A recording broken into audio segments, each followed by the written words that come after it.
Welcome to the Coming Clean podcast with your host, Peter O. Estevez. Hit a dash in my position, you will never last. Real talk, I had to get it from the mall. Real talk, now I'm vibing with a bankroll. Cash. Hello and welcome to a new episode of Coming Clean Podcast. This is your guest, Peter O. Estevez. Welcome. Today we have an incredible guest, our friend, Henry Kiminski. Hello, Henry. How are you? Peter, thanks for having me, my friend. I'm excited to have you, Henry. You have an incredible resume. You've done a lot for entrepreneurship, and I'm going to go into your resume here in a minute. But how are things back at home? How are things, with everything going on across the world? I don't want to call it a mess. I want to call it a movement. Yeah, for sure. Well, we're in New Jersey, born and raised in New Jersey, and things are actually loosening up a little bit. We're one of the most affected that have been hit with COVID, besides New York and California. And things are really starting to break up a little bit, which is good. My little guy's going back. I have a 2.5-year-old son. He's going back to school. Well, the schools open up in June 15th, but we're going to bring them back a little bit later just so they can, iron out the kinks a little bit. Restaurants and spas and things are starting to open up. I think June 15th is the date for that. So things are looking up. So I'm optimistic. I'm always glass half full. That's why you've been successful in life. Henry, let me talk about you a little bit. You are the founder of Unique Designz, which is a full-service design, branding, and digital marketing agency that is dedicated to helping entrepreneurs grow their brands, scale their profits, and increase their exposure online.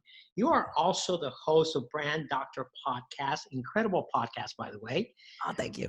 And of course, you are a self-taught graphic designer, a brand consultant, and you have built a very successful business working with professionals as Jamba and Jovi, Fabio, Viviani, as well as internet marketing expert Russell Brunson, who has named Henry the $1 Million Brander. Yeah. It's been a lot of fun working with those guys. And you actually had one click funnel that generated over $1 million on a single sales funnel. Tell us a little bit about that and tell us about the beginning of your career, how you got started. Sure. Well, it's 13 years in the making, and I feel like I'm just getting started. That's a good attitude to have, by the way. What's that? That is a great attitude to have. You just getting started because we get it started every day, don't we? Oh, for sure. I wake up every day like, what's 3 things I can learn today? I always tell my clients, I'm going to be a forever student. If you're coming to me because you think I know everything, don't hire me because I don't. But so it started about 13 years ago. I always was a go-getter and hustler from the beginning. My father raised me by himself. At the age of 10, my parents got divorced, unfortunately, but he raised me by himself. And, he was working 4 jobs to make sure that there was food on the table and clothes on my back and, helped me get through college and things like that. And I was mowing lawns at 13 years old. So that work ethic he instilled in me what came in handy once I started my business. But let me back up a quick second. One of the quests that I'm on in my life is to help people find their true potential and not waste their talents doing what they love to do. Okay. God bless me with that ability to do that for myself. And I want to share that and give that to as many people as I can before I'm gone, physically. Right. But so there was a story that my mom used to tell when I was a kid, God rest her soul. She used to say to all of her girlfriends that I was her miracle baby and it took 16 years to have me. And I never understood what that story meant until I got older. I thought women were pregnant for 16 years. But it wasn't about that at all. It was my parents, when they got married, they wanted to have a family right away. And unfortunately, medicine isn't what it is today. So they had a really difficult time. There was issues with my father. There was issues with my mother, and they couldn't figure it out. I don't know about you, Pete, but trying anything for 16 years and failing over and over and over again, I don't know if I would be able to go that long, quite frankly, without trying to pivot or just throw in the towel and figure something else out. Maybe this isn't meant to be, all these things start to play in your head, right? But these two nutcases went at it for 16 years. And eventually medicine got better. They found out what was wrong. They went in for a quick surgery, and boom, here I was, here I am 9 months later, right? And then 2 years after that, my mom is in the kitchen doing her thing. I'm in my bed, in my crib, sleeping, 2 years old. She comes in and I'm blue and unresponsive, looking almost dead in the crib. So they rushed me to the hospital, and they come to find out that due to poor nutrition, I lost all the salt in my body, and I was damn near dead. Wow. But they got me back to life, and here I am today. So I hear this story growing up as a kid, and there immediately things in my head go, dude, you're on borrowed time. You better make the best of this journey. And that refusal to give up on what it is that these two individuals, my mother and father, wanted in their life. They wanted a child so bad.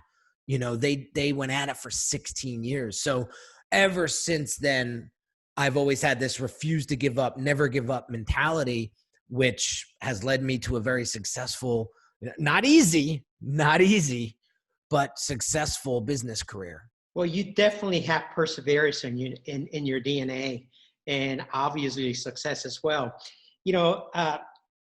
As you said, not easy. Working with Jovi and working with Fabio and of course with Russell Brunson has not come easy. As a matter of fact, there was a time when you were overdrawn $2,500 in your bank account, and you were about to give up, and you actually took a course, Russell Brunson course, to get back on track. And within a couple of months, almost a year, you generated over $500,000 in income.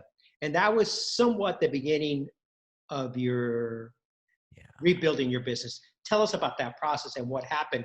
Why would somebody that is overdrawn in their bank account, $2,500, goes and gets more into debt to take a course? That's a good question, Pete. That's a good question. Here was my mentality when I was going through that struggle. So we'll rewind a little bit to give them more context, right? So I went to college for communication, never went to a formal classroom setting to learn design or branding or marketing or anything like that. Okay. I went to college to be an accountant, believe it or not. And then I took my first economics class and I was like, no, thanks. Too boring for me personally. Right. So I was like, well, what am I good at? Well, I love people. I love to talk. I love getting in front of people and leading, and well, let's go down this rabbit hole and see what happens. So when I got out of college, it was right around 9/11. Nobody was hiring. So I leveraged my uncle's connections because he knew that I was struggling a little bit, and he got me into this local hospital. So the first 5 years was brutal because they started me at the bottom. I was cleaning coffee pots, checking insurances.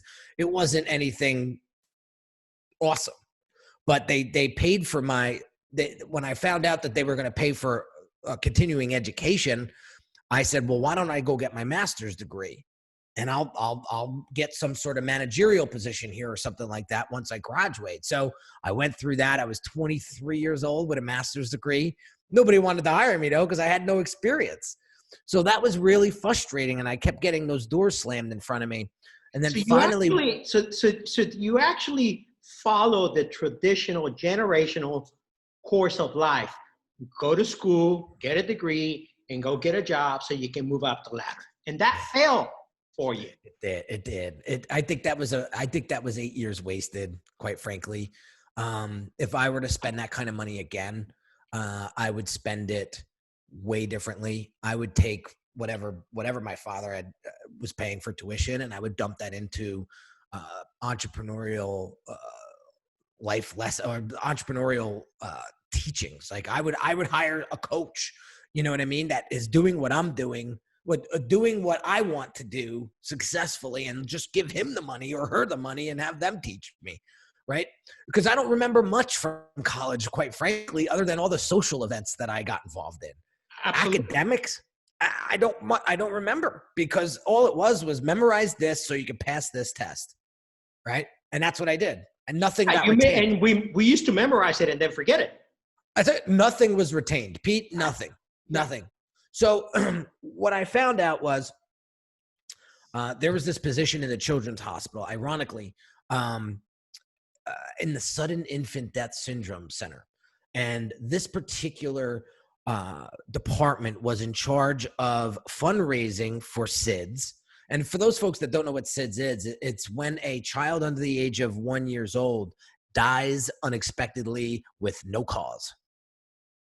So it's a really awful and tragic event that somebody would have to, that some of these folks have gone through. But it didn't frighten me. It didn't scare me. I wanted to help these folks. I knew that they needed my help. And the way that I was able to help them was to create these fundraising events and raise money for SIDS, and then take that money and host events for all the families in the state of New Jersey that lost the baby to SIDS, and have them all come together for support. So that was my role for 5 years. So they finally gave me that position. I went to like 5 interviews for that position. Like I was not going down easy. and I finally got it. And so what happened was, Z100, one of the biggest radio stations in the country, in the world, really. I reached out to them cold turkey. I said, "Hey, I'm doing an event for SIDS. Would you sponsor it?" And they came on board, and I realized, oh crap, I need to market this bad boy. So I need designs and flyers and promos and things. So my buddy was a graphic designer, and he was a club promoter at the time, like a nightlife club promoter. And he says, "Why don't you do it at my club, and I'll take care of all the design work for you?" I said, "Sure." So I sit next to him, and he's designing these flyers for me, and I'm going, "Oh my God, is this graphic design? This is what this stuff is?" And I just got bit by the creative bug. Fast forward, got my boss to pay for the Photoshop program, and I started doing all the in-house design work now. And then I just started to build my skill set. And over the were you just following the program? Was YouTube around at that time, or were there any tutorials?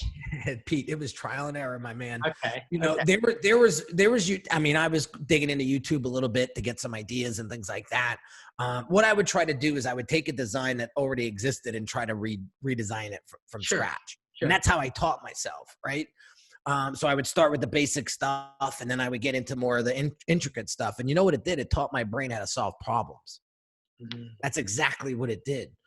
So fast forward, things were getting a little rocky at the hospital. Economic crisis hits in 2008, and so they're doing a lot of downsizing, and they start seeing what's going on with me, because they see me. Who's this guy with this new car? And he's taking days off. And then, so they kind of saw like the writing on the wall a little bit. So they started repositioning me in my position there. And half of the day I was like filing papers for some director. Okay. And right. So they started like quarantining me off from my computer. So eventually they came to me and said, "Henry, things are getting really tight here. If you stay here, you're going to be somebody's secretary next year, and it's up to you. I mean, you could stay, but you have an opportunity to leave too, but it's up to you completely." And so I was like, I got to go. Like, this is my calling. I got to go. But it wasn't easy to make that decision. I mean, I went to my uncle, who actually helped me get that job in the first place. And I said, "What do I do?" And this is one of the things that helped me make the right decision. So he owns a big construction company. And when I went to him, I was making a decent penny with my side hustle design gigs, but I didn't know if it was going to hold my, sustain a lifestyle. Right. So I went to him and I told him what was going on. And I said, "Uncle Joe, worst case scenario, can I just come here and work?" And he's like, "Well, what would you do here? Like, I don't want to put you behind a shovel. You're a bright kid. What if we run out of work? Or what if you mess up a big project? Like, I don't want to be in that pickle. I don't want to, that's a funky situation for me, your uncle, to be in." He says, "But I'll tell you what, let me talk to my daughter. Let me talk to my vice president. Let me see if there's a spot for you. I'll get back to you." The famous Italian. Sure. "Let me get back to you." And I said, okay. So I waited 2 weeks, 3 weeks, 4 weeks, nothing. So I said, you know what? I think he gave me his answer. And that was it. I said, that's my answer. I'm going on my own and I will figure this out on my own. So first year out of my own, I did $248,000 in revenue by myself, one man band. That's incredible. Yeah, just cranking. So fast forward, after the first 36 months, I made my first $1 million. And then after that, I just kept cranking. But here's the one thing that I want to share. You know, I came from a very humble beginning. So I didn't, my father, you know, he would take me to Canal Street in Chinatown in New York City to get my school clothes. Like I wasn't wearing Jordans as a kid. You know what I mean? Right. So I didn't have a lot of money growing up. Like we just had the bare minimum. But when I went to go visit Uncle Joe and I saw the lifestyles of the rich and famous, you know, and how he lived, I was like, I want that. So when I got into some of my own money, I spent every penny. And I was left with nothing when things started to shrivel up for me. And when you say you spend every penny, obviously you spend it frivolously. You were not making right decisions. You were not making business decisions. You didn't know how to manage money, bottom line. I did not, you know, and I had this chip on my shoulder a little bit. I'm not going to lie, Pete, you know, I wanted to be the one nephew, the one cousin, you know, that didn't have to work for Uncle Joe and he was going to make it on his own. And with that, well, you are. Henry. Right. Well, what happened was I did a lot of stupid things that made them resent me instead of being proud of me. Mm-hmm. Right. And I don't regret those decisions because I believe that I had to make those mistakes in order to tell my story today and to learn my lesson. But at the end of the day, I know what not to teach my son, you know, if he ever wants to start his own business. Absolutely. And I want to touch on that a little bit because it sounds to me like you come from a generation very similar to mine. I'm Hispanic. My parents were traditional, blue collar, no education. My father lived paycheck to paycheck. I am the first one in the family that got out and made it. And I still had all those demons of generational cycles pulling me back, you know, mismanagement of money, you know, not how to make the wise decisions, drinking too much, partying too much, womanizing, all the things that hold us back because there's nobody to mentor us along the way because our parents were not thought to be mentor. Okay. As a matter of fact, they frown upon us getting a mentor, which is something that you and I do today. I mean, I run a multi-million-dollar business and I cannot operate without a business coach and a mentor. Okay. Or a series of mentors. And they don't necessarily need to be paid coaches. They can be cyber coaches, you know, people that I follow that I see on the internet, you know, people that are doing things that are changing and shaping the world. I didn't mean to interrupt you. I want for our audience to understand that sometimes some of the decisions that we are making, they are the school of hard knocks that are teaching us those decisions. Okay. But unfortunately today, people don't need to go to school of hard knocks. They can go to Google. They can go to Facebook. They can join a group. They can go to Instagram. They can find a coach. They can find a mentor. They can, you know, there's endless resources available for us not to travel the same journey that you and I had to go through. That's right. That's right. And that's what I encourage everybody to do. You know, I have this we mentality, not a me mentality. When I first started my business, I had a me mentality. Me. What's in it for me? I don't care about you. What's in it for me? I'm a taker. I'm not a giver. I'm a taker. You give me money, I'll give you what you want. That's it. Period. End of story. That's not going to get you far in entrepreneurship. When did that change, Henry? When did that change? When did that mentality change from being me? Because, you know, again, I can relate to that. Selfish, self-centered is about me. But that's because we seeking resources. We're not seeking to be resourceful. Correct. So what happened was when I got it, so when I ran the business down into the ground, so I was making all this money, but spending it, whatever. And then, you know, all it took was a little brisk wind to knock me off kilter. And literally that's what happened. Hurricane Sandy came in, wiped out two of my biggest clients. I couldn't make that money back up. I couldn't make it up. There's $220,000, $250,000 a year out of 2 clients. And when they reestablished themselves after the hurricane, they were like, Henry, we can't use you no more. We got an in-house team. So how does somebody make that up? You don't. But I didn't want to show everybody that I was failing. So I just kept spending, kept doing what I was doing. And what I realized was I'm at my wit's end. I'm negative $2,500 in my bank account. I got nothing left. I don't feel like I even have, I'm not the same person anymore. I'm losing myself in this thing, right? And that's when I said, I need help. So I reached out to Russell, got into his program. That was just a beautiful stepping stone. He helped me realize one of my superpowers, which was me. And I went 1,000% into that and really started to put my personality out there. He hired me on the spot, which was crazy. That was one of my first high ticket projects, was helping him with his first book launch, .com Secrets, which later on, a couple months down the road, he wound up bringing me on board to help him brand ClickFunnels, the company ClickFunnels. And then I worked with him for 2.5 years. And about 6 months after we departed, after all the work was done, he hit $100 million with his business. Wow. And that will be forever written in my memoir as being part of that journey. And that's where I got the $1 million brander from. That's where he got it from, right? So long story short, when I was in that moment of despair, I said to myself, it's not if this coaching works, it's when this coaching works that I will get out of this mess. And this is only temporary. This is only part of the journey. This isn't forever. And that was my mentality. And so I would just work and work and work and work on myself. But here's the one thing that hit me. In his coaching program, I was surrounded by peers. And one of these guys was like a mindset coach, if you will.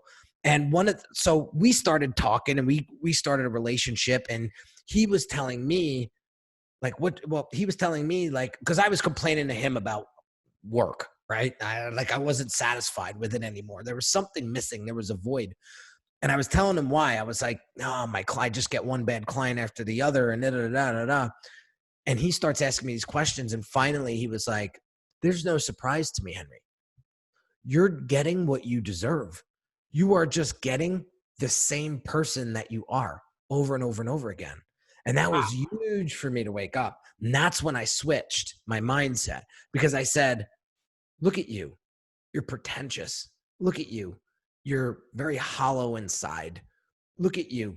You're not the person that you think you are. Look at you. You're a fraud. Like, you're a fraud to yourself. And that's when I was really hard on myself, Pete, back in the day. I'm much softer to myself now, mind you. But I realized that I was just getting the mirror of myself. Henry, we are all victims of our environment. It's often say that we are the total sum of the 5 people that we spend time with, we're around, okay? How do you make that mind shift from being accustomed to that pattern of behavior for 20-something years? First of all, there has to be a revelation, and the revelation you just shared with us a revelation, right? Somebody came to you and told you you're getting what you put out, right? But the hard part is accepting that and then making this shift. Okay, so what did you actually do to make that shift? What was your first step? So I realized where I was going wrong, so to speak, and it was selfishness. It was always worrying about myself over everything else, right? And I understand the whole philosophy. You got to put your mask on first before before you can help someone else, you got to help yourself. I get that. But I was just helping myself. I wasn't helping anybody else. Sure. You put on the mask and you walked away. Exactly. That's exactly what I did. Yeah. Right. And here was sort of the voice in my head said, if you continue this behavior, you will get much of the same. When you change your behavior, you will get different outcomes, period. Like when you listen to all of this stuff, like if you ever read the book The Secret or any of those like woo-woo books, right? They'll all say the same thing. If nothing changes if nothing changes. And that was sort of the mantra in my head. So I had to make a move. Otherwise I was going to continue to get what I deserved. Henry, you're an emotional dude. You're an emotional guy. I mean, you came from a, at the time, solid family. Your parents, they stuck together for at least 18 years to make sure, 16 trying to have you, 16 years trying to conceive you, and then see you through your medical complications that you had. Where did you develop that selfish self-centeredness? There's part of you that is very caring, very compassionate, very giving.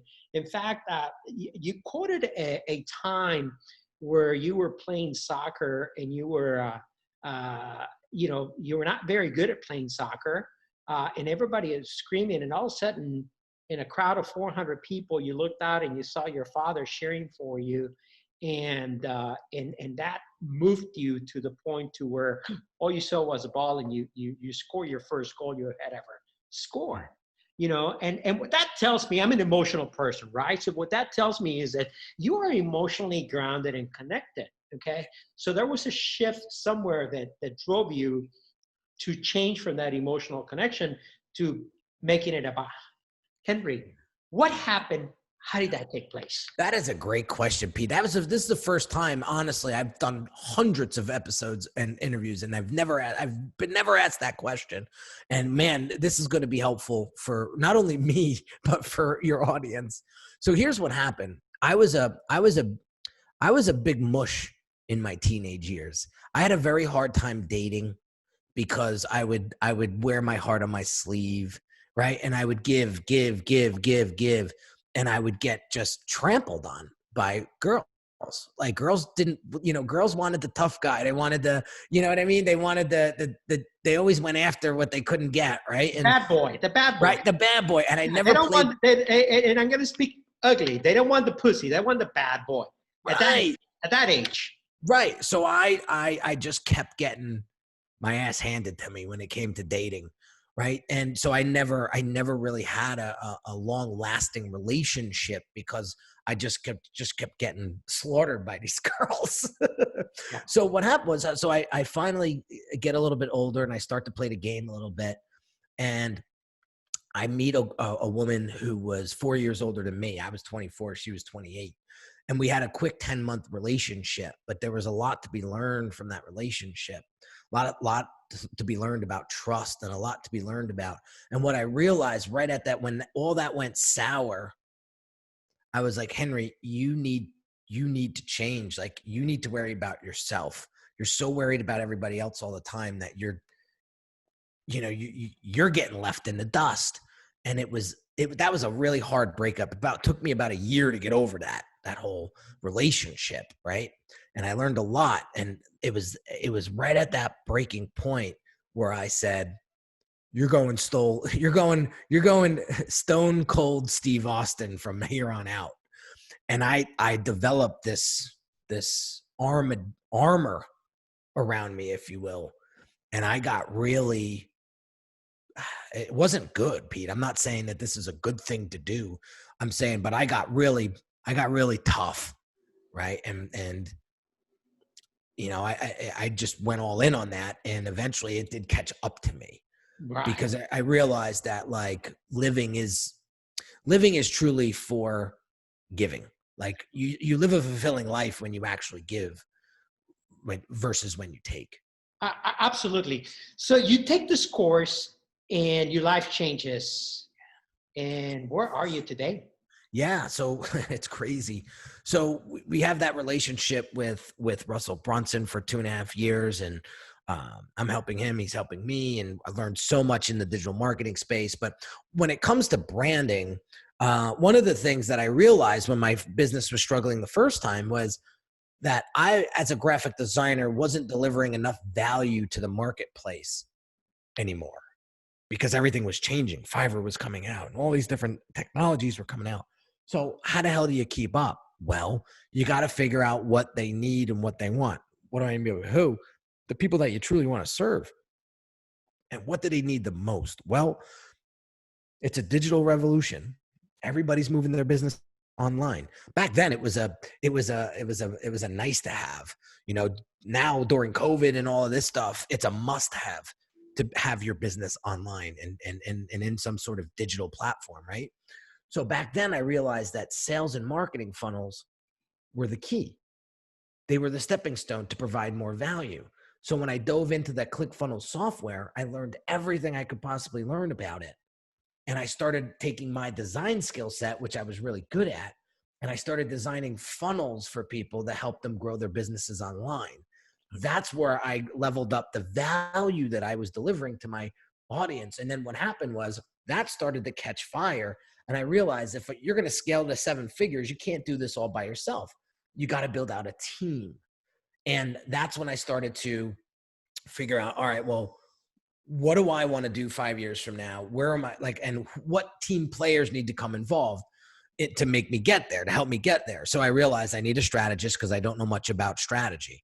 So I worked with a strategist for, I think it was 7-8 months, learned everything I could about strategy, brand strategy from him. And then I was like, you could do this. You got the framework. Now you could do it.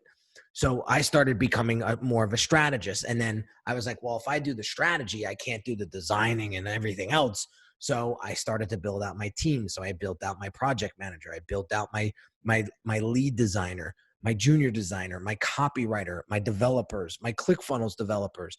And I started to build my, what Russell Brunson used to call, well, I said it and he was like, this is perfect analogy. There was an old cartoon back in the day called Voltron. And Voltron, there was like eight good guys. And when they came across a task that was too big to tackle all individually, they formed this one guy and they became Voltron. And that one guy was able to tackle that big project or that big enemy. And so I formed my Voltron and I went at it. And that was the start to scaling online and building my boutique agency. So we have a team of 8 people now, including me included. So there's me plus 7. And we work with entrepreneurs that are specific in wanting to grow and build their personal brands online. And we help them from everything from the strategy to the positioning to digital marketing strategy to what their brand needs to look like, feel like, sound like. So we help them with all of that. And then once we get done with all that strategy, now we can build everything out. So the logo, the website, the funnel, the social media identity, all of that stuff we handle in a soup to nuts program called the Brand Accelerator program. And we only work with about 15 clients a year now. And it's been streamlined and refined over and over and over again, this business. And now I'm at the point where I'm turning 40 this year and I want something that's sustainable. Doesn't need to necessarily be scalable because it supports my family the way we want it to support. And I'm working with some really great clients that they're humble action takers that want to make the world a better place. And those are the folks that I'm looking to work with. Perfect. Incredible story. And that's a perfect segue to what we want to talk about. We are in an era of change, transformation, innovation, evolution. You know, there's a lot of businesses as a result of C19, as a result of the movement that is taking place today, that are struggling with their businesses. You know, there is a change, a movement of businesses from being in an office space to what we call a digital form, a digital presence, okay? And that is where this is going. This is where everything is going. We're gonna see more of that. There's not gonna be, we're not gonna go back to the old ways. Those old ways are gone and people need to realize that, okay? So having said that, and you have done this multiple times, and even pre-C19, you've done this. You reinvented yourself, you innovated, and you recreated the opportunities, and now you have a boutique that is tailor-made for helping somebody transition that, okay? what is the first step? What is your advice to businesses right now that are idle? They're hibernating. They're not 10xing. They're waiting for something to happen. Yeah, that's a tough position to be in. I always say, like, what do you want to be remembered by at the end of the day? The one that sat in the corner and waited for this whole thing to blow over, or the one that got into the captain's chair and said, "This is going to get a little bumpy, but we're going through it," right? Like, these are the times that leaders are made. Honestly, I've learned my hardest lessons when my back was up against the wall. So, do you want to get flattened, or do you want to be in control of your destiny? And that's something that I learned at a very young age. One of my favorite movies in the world is The Bronx Tale. And the whole premise of the movie was the saddest thing in life is wasted talent. And all of us have this amazing beauty inside of us. All of us. I am a firm believer of this. And it is a shame to be 80, 90 years old to look back and say, I shoulda, coulda, woulda. Like, when I die, I could die tomorrow, Pete, and I will be happy with the way that I lived. I will. Absolutely. And when I'm 90, I'm going to feel the same way. So my advice to the people that are idle is, what are you waiting for? Like, what are you actually waiting for? Are you waiting for the right time? Because we all know that never comes. The right time is the minute you take the first step and the first action to what it is that you truly want, period. Right? Right. And that's it. So you got to take that first step. Otherwise, you will be in the same position, in the same struggle, and the same bitching and moaning that you were yesterday. And I don't play that game. As a result of traumatic experiences, maybe many people become immobilized. They become paralyzed by lack of action. They become, they're call it PTSD, call it shock, call it whatever you call it. A lot of people don't react, and the first thing they start doing, they go into survival mode, and they start slashing costs. Let me cut my budget on this, my budget on that, my budget on this, my budget on that. And typically, the first thing that goes away is training and development, or education rather, because we train pets, we educate and develop people. And of course, marketing budgets, okay? Biggest what mistake. What would be your advice, and how can people channel, forget resources, let's be resourceful, okay? How can people channel their energies into maintaining a brand where they don't sacrifice their marketing, their presence? Because really today's not about marketing, it's about a presence in a brand, right? Yes, absolutely. So I can only speak from experience. So when COVID first hit, I immediately did an audit of my business.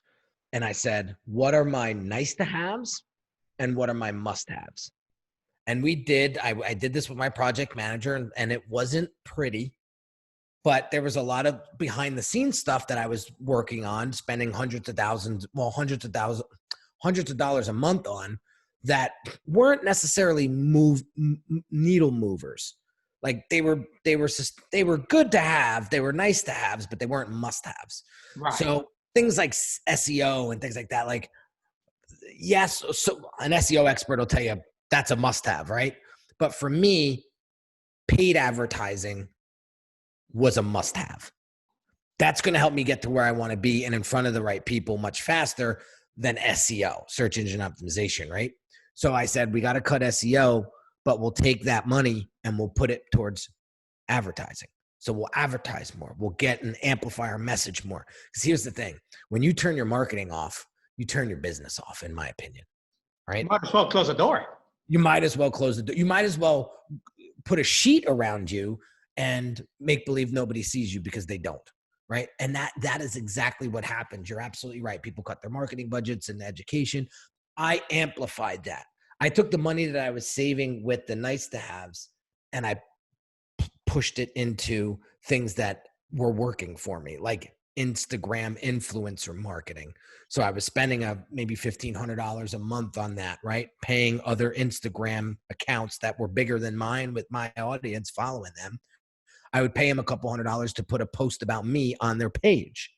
Okay. Right. And so that helped me get in front of a larger audience. So the money that I was saving, I put towards that. I grew my Instagram account to 153,000 people. Incredible. Now, So, tell me about what resources are available today. And you and I know of many, okay, that are available today for any business, small, medium, large business that are free, to have zero cost, that they can utilize today to continue a branding presence. Not sell, because that's where people screw up.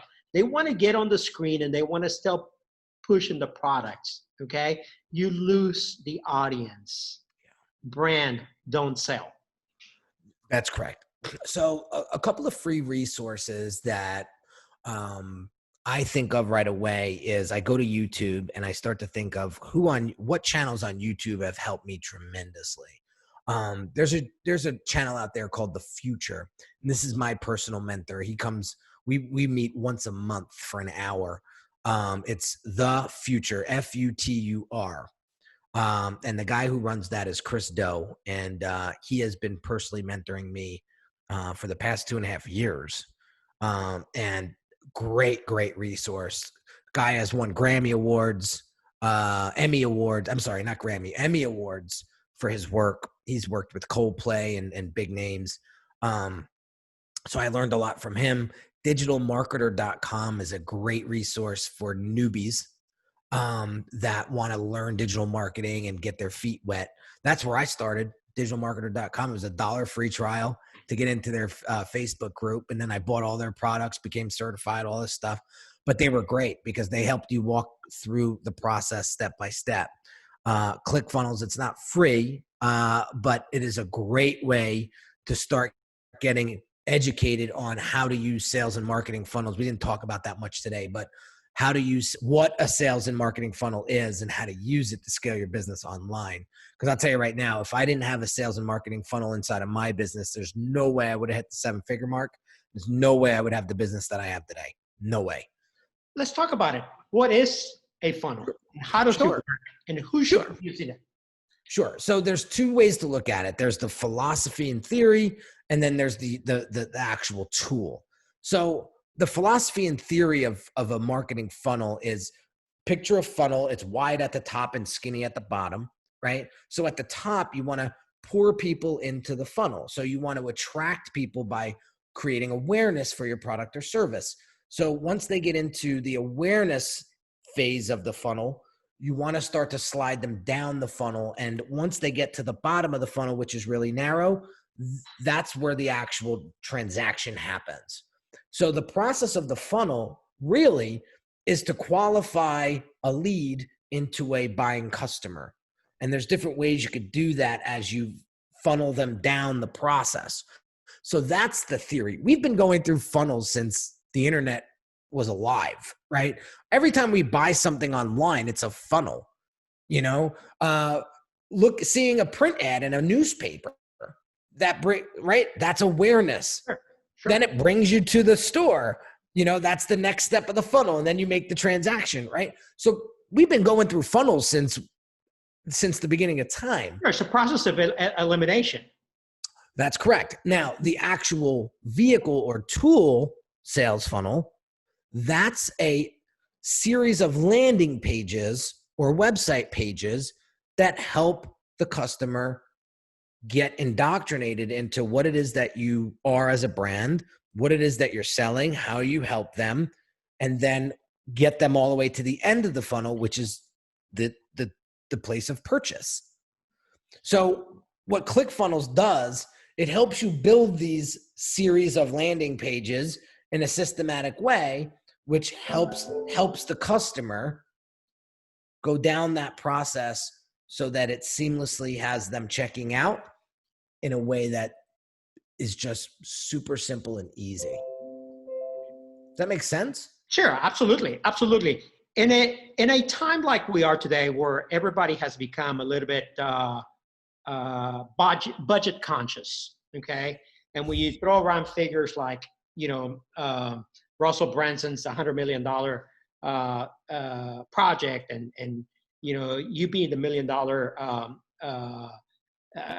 club generating one single funnel, those numbers may have a tendency of scaring some people right now because they're simply budget conscious. Yeah. Okay.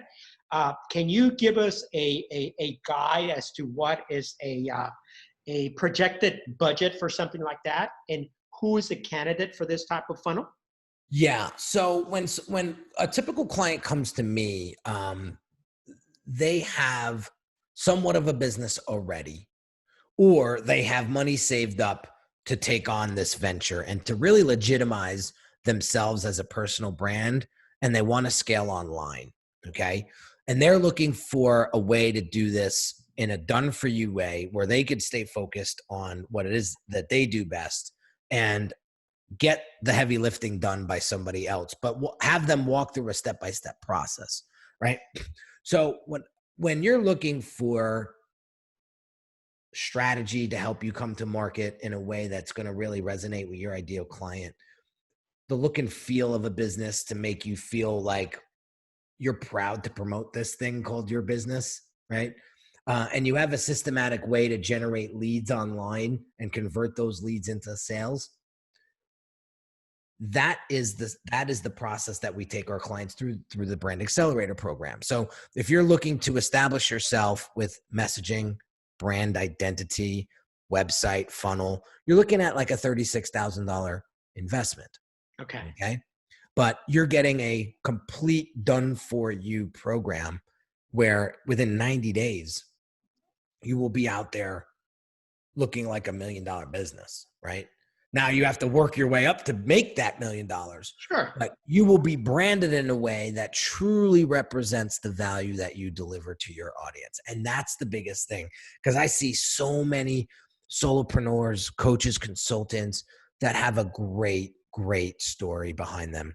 They have a great product or service. They've been helping people for years, but they've never spent the time, money, and energy in branding themselves in a way that legitimizes their online presence. And they're getting killed by competitors with inferior products because they're just getting out marketed.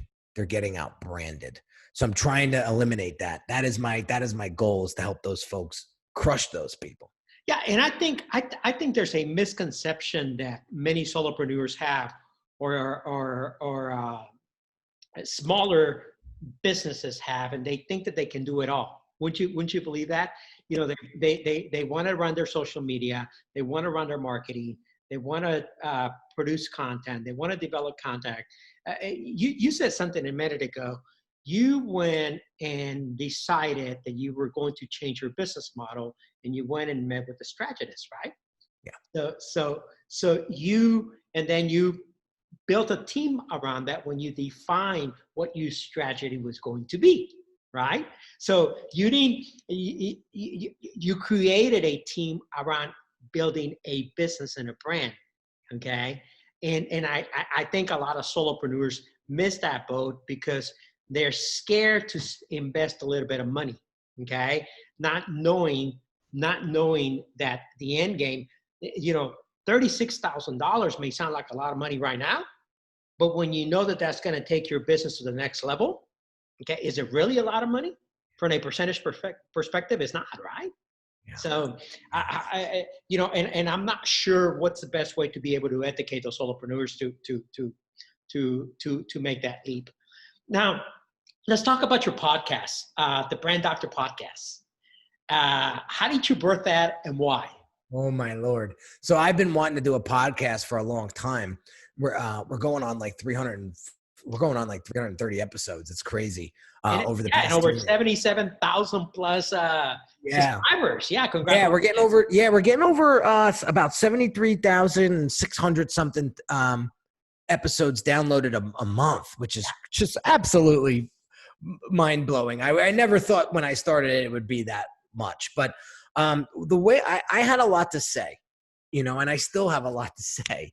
And I thought podcasting is a great way to get that message out, and a great way to amplify my story and amplify my mission.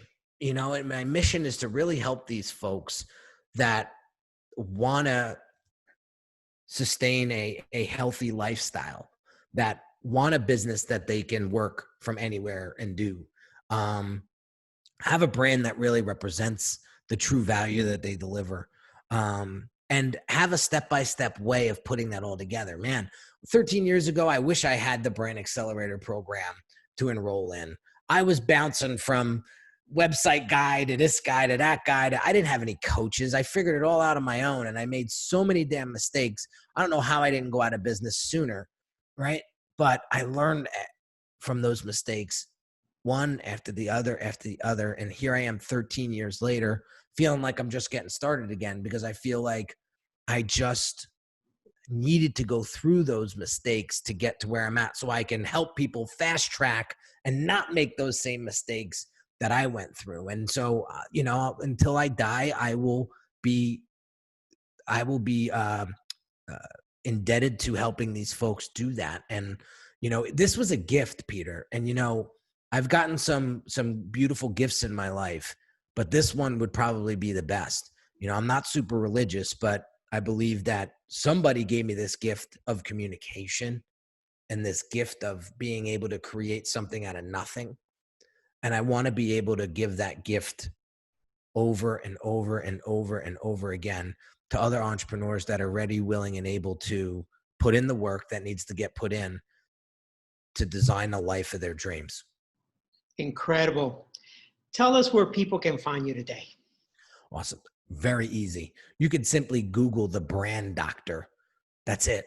Just Google the Brand Doctor and you will find me immediately. But if you want a direct source to me, my website is Unique Designz with a Z at the end, not an S, .net. You'll get my Instagram, you'll get my YouTube, you get my podcast.